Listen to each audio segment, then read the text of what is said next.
And welcome to the Sports Writers with the Salem News. Phil Stacy, Matt Williams, Nick Giannino, and Nick Kukuru from the Gloucester Times with us here. And I'm Bill Newell with MSONewsports.com. And I think, here we go, another week, gentlemen, with no local sports, obviously. Not any sports, to be quite honest with you. But Phil, I want you to maybe just mention what's ahead in the paper. You have some announcements next week with the student athlete pieces. Yeah, so earlier today, we meaning myself and the four other judges that helped us out, interviewed all of the 15 student athlete candidates that we had some great kids as always. Had our interviews through Zoom. Not easy, but we were able to pick a winner, and we will announce that on Monday in the newspaper. So drama, gotta wait the weekend. But so far only Nick Giannino and I know, although I think I told Willie. And yeah, not easy, but always have such a great class of kids, and this year was no different. Obviously prefer meeting them in person, but circumstances dictate that we couldn't, so we did the Zoom thing, and it worked out really well. The kids were fantastic. And we're happy with our choice. So looking forward to putting that in the newspaper on Monday. Great. So you're thinking that Matt forgot about it? You told him, but he just forgot about it? You're just assuming he forgot who the winner is? Is that what you're saying? No, I was just trying to think in my head here. Did I tell him? Did I not? Maybe I didn't tell him. I don't know. You didn't tell me either, so I have no idea. Well, I have you're to not you're not going to tell all of us on Zoom here prior to Monday, right? I cannot do that. No, I'd like to, but imagine if he slipped up and did that. That would be amazing, yeah. Huh? A clause in my Salem News contract prohibits me from doing so. It's like those athletes who can't go like water skiing or something. It's a violation of their contract. I am contractually obliged not to divulge the winner's name. Whatever you do, don't Steve Harvey it. That's the key. Yeah, that's true. That's good. Very good. Very good. That's when he announced the wrong person, right? Yeah. Yeah. But this will be our 58th annual winner, and these guys, Nick and Willie, have certainly been involved with it before. They know what it's like. It's a great time. Families are terrific when we get to meet them. Again, normally when we have a banquet. Can't do that this year, and we're sorry about that. But you make the best of what you can, and that's what we're doing here. Similar guys, and now I turn my attention to you, Nick and Bill. The Moynihan Lumber Student Athletes of the Year. We recently picked those as well, and that will be different than what we've normally done. But I think we get two really good candidates there. Yeah, they'll be announced, I guess, probably later on in the month. Obviously, in the month of June, the yearly winner, and then the last monthly winner as well for the Moynihan Student Athlete Award. And unfortunately, no banquet, and they didn't take my idea of maybe having a takeout and a plaque or something for these guys, but that didn't work either. So whatever. I'll tell you something. There's always a great spread at the Moynihan luncheon. Not that there isn't at our own when we do the deal at Danvers. It's always a good dinner, always very good dinner.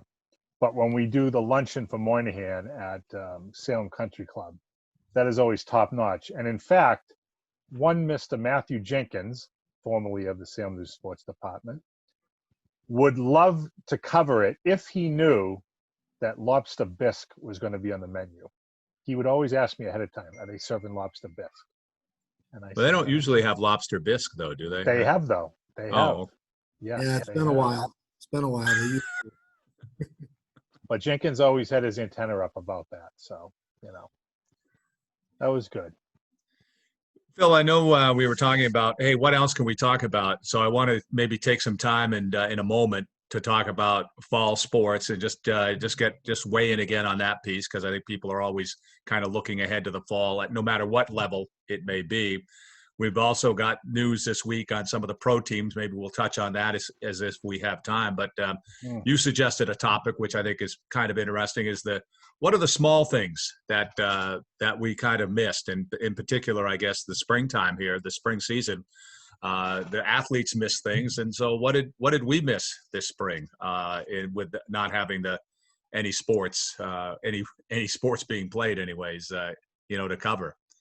Do I need to go first, or can I go third or fourth? I got mine, but I'm all set. But maybe one of you guys. Maybe let's start with Nick Giannino there. Nick. Sure. Yeah. Well, I was just thinking. I really just miss being out in the nice weather, and a lot of times for spring sports, I'm roaming the sidelines rather than in the stands. So I like being close to the action like that, and hearing what the teams have to say in the huddles and that kind of thing. So basic parts of the job, but you don't really know what you don't have until it's gone, I guess. Piggybacking off of that, I mean, with the weather, I don't think I'm ever going to complain about bad weather again, because I would love to cover a lacrosse game in the pouring rain on the. Yeah. That was one of the things in the spring. They're not to cancel any game on the turf, and sometimes I bellyache, if it's pouring out and I got to go out to a game. But never again. I'd do that happily in a second. Matt? I guess the chatter, the chirping, the baseball, those guys always, hey batter, hey this, hey that, hey sticks for number 11, hey nickel and dime for number 5 and number 10. And, sometimes it would get annoying because you can hear everything and there's some immaturity, right? It's like, come on, you're going to harass this guy that's going to be a middle round draft pick and you can't even get off the bench. You feel like, grow up a little bit. But, geez, you'd love to hear the chirping and the harassment now that it's gone.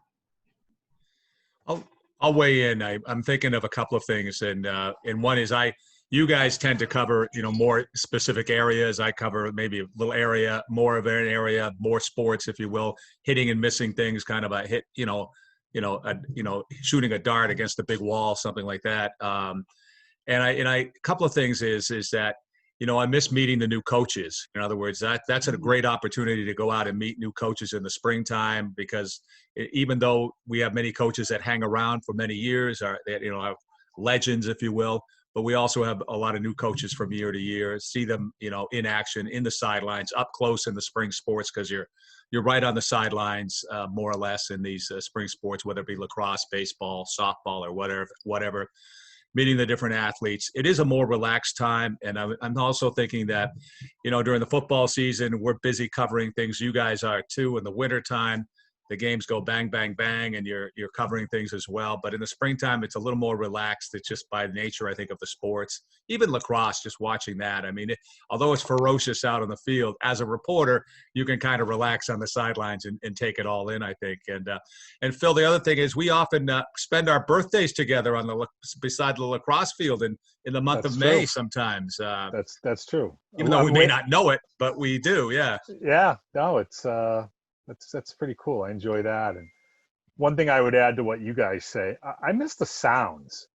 Not even anything. The chirping definitely. As a neutral observer, that's always kind of interesting. It's a subplot to the game, but just the sounds. Whether if you're at a tennis match and you hear that ping of the ball coming off the strings, or if I'm at a lacrosse game and there's a track meet going on, say at like Beverly High School, around the lacrosse game, you're hearing like the thud of pads and lacrosse, but you can also hear like the whistle and the athletes flying by you. Obviously the ping of bat on ball, or even like the ball into a leather glove for a catch or a nice play made, things like that. That to me is something that you take for granted. It's always there, and then when you don't have it, it's very strange. And to be honest with you, I think all of us would say one of the more routine parts of the job is taking phone calls or emails from coaches reporting scores. It's every day in season, whether you're out at a game or you're not, you're compiling scores and all. And sometimes you have a lot, sometimes you have a few, sometimes they can pile up, but you just miss that interaction with the coaches and learning about their teams. And geez, now they're on a 4-game winning streak. And wow, she's thrown 3 no-hitters this month. Or, wow, he threw the javelin X far. That's like a huge improvement for him from last year. Things like that. When who was it? Was it you, Nino, that said you don't know what you got till it's gone? That was me. Yeah. I think it's very true. That's actually for you youngins, that's a great Joni Mitchell lyric. Yeah. But I know that song. Oh, you do? Okay. Yeah. Paved Paradise, put up a parking lot. Yeah. I thought it was a paved parking lot. No, Paved Paradise, put up a parking lot. Yeah. Okay. I don't know. It's things like that I miss. And, as Kook said, I never minded covering lacrosse in the rain. Like, it didn't really bother me that much because that's what it's meant to be played in. Now you feel like you'd give your right arm to be able to do that. So I do hope that we can get back to some sense of normalcy, whatever that may be. I feel like we say that a lot on this podcast. I did feel a little bit of hope this week when, believe it or not, I'm actually already trying to track down football schedules. Again, who's to say, what's going to be played when and if football can be played and will they have a full season or whatnot. But I've always felt it's better to be prepared with this stuff. And one of the coaches said to me, Phil, I really have a good feeling that we're going to be able to pull this off. I really think we're going to be able to play and get the whole season in and all. And hey, if we can take that optimism and kind of ride off of that would be great. So it's nice. I think Willie mentioned this many podcasts ago when this first started. It's good to have something to look forward to. You need to have that, carrot dangling there for you to reach after. So I do hope that this coach is correct and we can get back to as normal a fall school and sports season as possible. Another thing I was thinking about in the spring season, for me anyways, it's like the first time you're really kind of able to, be right on the sidelines and you get to hear the conversations with the coaches and the officials, the coaches and the players and the coach, whatever. And you're right there because you can hear it all. And it's and that's kind of the difference about, or the texturally different difference of the spring for me anyways. When maybe in basketball, you get to hear certain things, but you also don't hear a lot of things as well in basketball or in hockey as well, depending on where you are and covering the games for sure. So, but spring's different. You can hear just about all you want to hear, if you're on the sidelines at a high school spring sport event. Yeah. And it's always nice to go ahead. I was going to say, I like the camaraderie with the game officials too. Yeah, I think they, I don't know if it's accurate to say they view us as allies. I mean, I like a lot of those people that I know, the men and women that umpire games or referee games and whatnot. But it's cool to chat them up either before a game or at halftime or whatever. And they're sometimes looking for your input. Hey, have you seen this team? I got them next week, that kind of thing. So that's another thing, the banter you just have with people that maybe don't have a direct result on the game, but are still involved with it. That's pretty cool too. Yeah. That's exactly what I was going to say. Yeah, just the conversations have with the the officials, the umps, the refs, whatever it may be. Had a lot of nice conversations at halftime. Well, and yourself, you and I were at a St. John's Prep playoff game last year, and before the game started, John Pinchon, the St. John's Prep coach, was as calm as could be 10 minutes before game time and talking to Nick and I about a topic, a non-sports related topic we all have in common. And he couldn't have been any more relaxed and all. And you think to yourself, wow, this is a big game, huge game for the program, playoffs, but here he is just talking like a regular guy to two buddies. So, hey, who knows? We might have taken his mind off things for a little bit there and helped calm him down, Yeah, that's true. Before the that's big true. game. They ended up winning that game? I can't even remember. They was did a not. Close game. They lost by a couple goals, I think. Yeah, they lost by a couple. That team was really good. Nothing against the No, they won the state title. Right. Yeah, no, it's stuff like that I enjoy. Well, I think coaches now will probably try to psych themselves out without hanging out with reporters before the game now, right? I mean, I might have just outed us, Nick. Sorry. Yeah. Shoot. Well, I like doing that. I do it all the time in hockey. I like to get to the rink early and head down to the locker rooms, find the coaches before the game, talk, see what's up, what the line combinations might be, who's sick, things like that. So I enjoy that. Or football coaches, I remember last season, it was still fairly early in the season, maybe third or fourth week of the year, before a Swampscott Beverly game at Herd Stadium. And as his team was warming up, Bobby Serino was just hanging outside the gate that surrounds the field at Herd, watching them warm up. And we probably had a 20-minute 20-minute conversation about almost everything but football. So things like that.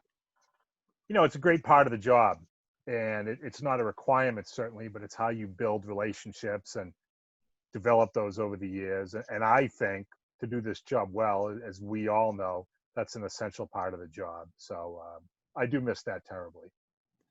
And of course, the game is about for reporters is at this level and it would be at any level, would be relationships. And so you need to, have those as many those relationships as possible. It's different than covering pro or college teams, I guess, because in a way, you're covering a whole group of coaches on a continual basis, opposed to, one coach every game because you're covering the team. If you're the Celtics beat writer or a Boston College basketball beat writer or whatever, you're probably, you're not seeing the other opponents all that much, maybe once or twice a year. That's it, basically, or maybe some additional phone calls. But it is kind of a group of people, it's a specialized group, if you will. I'm not saying special. I'm just saying it's a unique group of coaches, and in this case, in addition, reporters, I guess. Yeah. Yeah, I think so. I mean, you can't be talking to Bill Belichick 15 minutes before they play, the Jets about his, what he likes to put in his pasta sauce kind of thing. But you can, with these guys. So that's cool. Do you guys want to talk about the other pro sports, or let's talk about not so much high school sports, but sports reopening? We got word this week that at least as we're doing this, baseball is not close to opening back up. However, maybe you guys want to share some thoughts on the NBA or NHL. Nick Kukuru, I saw a smile on your face. Go ahead, what do you Nick. think? Yeah. Well, I mean, I'm just happy that it looks like something's moving forward. I don't know. I know baseball looks like kind of a hopeless mess, although I do think baseball is getting a bit of a bad rap, because I think if this had happened in October or September and, baseball had finished 80-90% of its season, I think hockey and NBA would be fighting with their commissioners over money the same way that, the Major League Baseball players are. But I'm thrilled to hear that, the NBA and the NHL look like they're moving towards something. So the NBA actually approved it today. What's it going to be? 22 teams down in Disney. So about 8, 9, I think. How many teams are in the NBA? 30, 31? Jeez, I should know that off the top of my head. That's bad. However many, 30. 20, 30. So 8 teams are not going to be in. I think the Blazers were the only team to vote against the plan. So I'm guessing they're not in. But 22 teams, they're going to do a couple 8-game regular season just for seedings, and then jump right into the playoffs. So I think it's cool. I'm glad that they're going to be able to salvage something with the season. And Nick, how about Jaylen Brown? That's, wow, huh? Talk about going above and beyond. Yeah, he's really doing his part. And I'm not surprised at all, because Jaylen Brown's always been outspoken, very well-spoken, and opinionated person. So, I think he's doing a really good job. I guess Danny Ainge had a conversation with a bunch of the Celtics too that went really well about all this. So, but I'm excited. Basketball's back, and they also announced that they're going to have the draft lottery in August and the draft in October. So, nice. The NBA would have it together. They always seem to. I was listening. I don't know how true it is, but I was listening on the radio today. They were saying the NHL is having some issues because Canada is not really ready to open up for their teams yet, and that's about a quarter of the league. So maybe hockey's a little further away. Imagine hockey without Canada. Come on. Would that affect the Raptors? Oh yeah, might. I don't know. Actually, that's a good question. one I mean, because they're obviously one of the 22 teams. Oh, they're but- playing in Disney World, so it wouldn't really. Yeah, they're all in Disney. No, Oh, no okay, travel. right. Yeah, it's not going to be any hockey in Canada either. It's going to be in Vegas and Columbus or whatever two cities they settle on. But I mean, I don't know. I wouldn't be surprised if baseball actually ends up playing first with the way this is going. They haven't agreed on their plan yet, but a month ago, everybody was targeting July 4th. Hockey and basketball have their plans, and training camp was going to start at the end of June. Now they're saying training camp might be moved back to August. So, I mean, hey, this is all great, but until I think they're not going to have a season, to be honest. Just all on paper. It's what I'm hearing. going to happen. So, Baseball, you talking, Nick? Yeah, I think the season's going to be a wash. Personally, I mean, that's just my opinion from what I hear. I don't know. They're not making any sort of moves. If they're going to start training camp in August, like what? They can't have a season in the middle of the winter. Are they going to run 30 games? The first pitch is thrown before there's any basketball or hockey. They're going to act quickly once they agree on the money. That's what I think. If anyway. they agree, though, that's the thing. You do think baseball will start first, Willie? I mean, I wouldn't be surprised with the delays we're hearing about with basketball and hockey now. Like, they have their plans on paper, and that's great. But it seems like, every time we hear that this is the date they're targeting, the date gets moved back. Here we are, June 4th. I mean, and they haven't even started training yet. And these guys have to get in shape and stuff. And, hey, no disrespect to the baseball players, but they don't have to work on their cardio the same way that these other guys do, right? So, we all love our Rod Becks and our Rich Garcises. So, I think it might be a little quicker for once they agree on the terms for baseball to actually get playing games, that they probably won't have to wait as long. I think Nick makes a good point, too, about them, not having started the season already. Basketball and hockey were almost done with the regular season. So it's a little different trying to pick it up and finish off, however many games. But with the MLB, they got to figure out how many games they want to play and when to start and all that stuff. So it's a little different. Well, that seems to be a huge bone of contention, isn't it, Kooks? Where like the players are looking to play like 114 games and the owners want to play 50. Yeah. And that's a huge chasm of money that one side or the other is going to have or not have. Yeah, that's what's tough. And I think the players want to play 114 games because they want to be paid for 114 games, and the owners want 50 games because they want to pay the players for 50 games. Right. Yeah, I think from what I've heard, that the owners have decided, okay, this is the money you're getting, and you can play. You could play as many games as you want, basically. So it's like, do you want to? You're going to get the same amount of money either way. So you want 60% of your salary or 25%? No, I think they're getting the same money. It's just, That's what I mean, though. If you play more games, you're theoretically getting less of your own money. Well, you get on a per game basis when you divide it. Yeah, I mean, I don't know. I don't know if baseball. I don't know how that works. I mean, like in the NFL, you get a game check. In baseball, I imagine it's just weekly or monthly or something. I don't know how that works, but I think they get paid in the 1st and the 15th. I think their biggest thing they're worried about is making sure that they want to get done before the cold weather hits and before there's potentially another surge. They don't want to try to do 115 games, right? And then it's October and the World Series and the playoffs haven't started yet and they have to shut down again because there's a second wave or whatever. Then they end up not getting their, they end up in the position that the NBA and the NHL are in now. That stinks for them. They want to be done with the World Series, I think, before the winter and the possibility of another forced shutdown. Game 7 of the World Series, Milwaukee at Minnesota, December 1st. I think it makes sense. Like, who's gonna we want to watch the World Series. We don't want to watch 100 game. I mean, baseball. A lot of people think there's too many games anyway, right? So I mean, Well, here's another interesting thing. Excuse me, Bill. Another interesting thing, I think, is I read this earlier today. What if basketball figures out, you know what, maybe having our season run from like, I don't know, January through September is a better fit for us. We're not going up against the NFL all the time.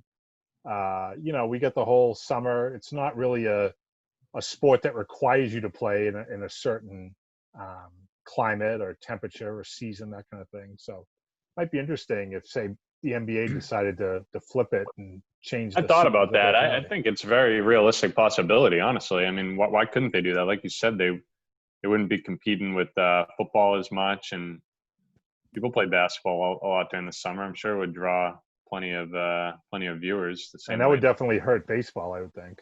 A little bit, sure. Yeah. It's a summer Olympic sport, basketball, right? Yeah, there you go. Yeah, with the invention of air conditioning, I mean, in the 80s and the 70s, right. In the Boston Garden, and the fog and stuff. But nowadays, I think these buildings could probably handle it in July. I think, that sort of vast gap in the sports calendar, like the day after the MLB All-Star game, that Wednesday when the ESPYs usually happen, there's literally no games, nothing going on. If there was the NBA Finals instead, I mean, people that actually watch the ESPYs might be upset, but I think the rest of us that are actually human beings would be pretty thrilled. An NBA season that ends around the time college football starts would be great. It'd be perfect. Yeah, absolutely. You know what's amazing, Willie, you remind us, is that there are those 2 days of the year, the day before the All-Star game and the day after the All-Star game. Back years ago, there wasn't anything there. Then like the minor league baseball started to put their All-Star games in there. I remember right around that time as well. But that was minor league baseball. And now, of course, you have all the home run derby and all these different things going on around the All-Star break. But we've been living the day before the All-Star game and the day after the All-Star game for the last 3 months. You know what I mean? So it's crazy. An interesting exercise, too. They were talking on one of the radio stations, baseball, if they don't play, they risk becoming like hockey, and their players aren't popular and not recognized and stuff. And I think, one of the guys made the point, that's already happened. Nobody knows any of these baseball players. They started reading off some names of all-stars last year that, like, nobody had ever heard of. And really, I know Paul Goldschmidt's name, but if he walked into my place right now, I'm not sure I would know what he looked like, Well, could Mike Trout walk in the middle of Peabody Square? Would he get mobbed? I don't know. Probably not. No, I mean, it definitely becomes difficult after the first couple rounds in a fantasy baseball draft for me to make my picks there. Auto pick might work out better. So especially in the NL, I feel like I don't know many players in the NL. The Red Sox, obviously, I follow them, but come on, man, you don't know Brandon Crawford? There's too many games. That's the problem. Actually, no. You're gonna watch. Sounds like a hockey player. Nice. Hey, shortstop of the Giants.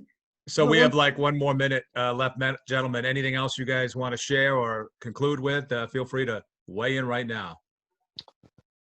I ordered a soccer ball for my kids. They don't have one, so we might do a little bit of the beautiful game in the backyard with the weather getting beautiful. Actually, that's nice, Phil, but I have a nice point. Speaking of the balls there. Thanks for the pandering comment. Yeah. The NBA is switching away from Spalding. Did you guys hear that? Right. They're going up. Wilson is going to be the official ball, which is like crazy. I mean, how long have they used Spalding? That's kind of what you think of when you think of an NBA basketball, right? Do they say to Spalding, "You'll get nothing and like it"? I don't know how the deal came about or what. I'm guessing Wilson just offered the NBA a bunch of money, but. Now, please tell me you know what that reference is from. No, what's that from? Come on, man. You're the golf guy. Caddyshack. Oh, Caddyshack. Yeah, I should have known that. I watched Caddyshack about a week ago. Too, I watched it about a week ago. Everything. Spalding is the grandson. Yeah, it is. Yeah. I just want to know how many people pulled out the picture of Tom Hanks and the Wilson volleyball when they found out it was going to be Wilson. Yeah. Good, huh? All right, on that, great movie references. Thank you, guys. We'll step aside here. But again, the sports writers from the Salem News, you see their names all up there. And I'm Bill Newell with MSONewsports.com.